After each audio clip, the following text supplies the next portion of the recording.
मुदितलिङ्गं तत्प्रणमामि सदा शिवलिङ्गं कनकमहामणिभूषितलिङ्गं फणिपतिवेष्टितशोभितलिङ्गं दक्षसुयज्ञविनाशनलिङ्गं तत्प्रणमामि सदा शिवलिङ्गम्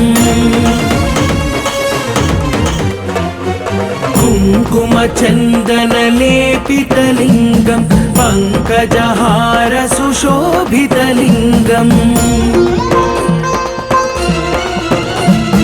सञ्चितपापविनाशनलिङ्गं तत्प्रणमामि सदा शिवलिङ्गं देवगणार्चितसेवितलिङ्गं भावैर्भक्तिभिरेव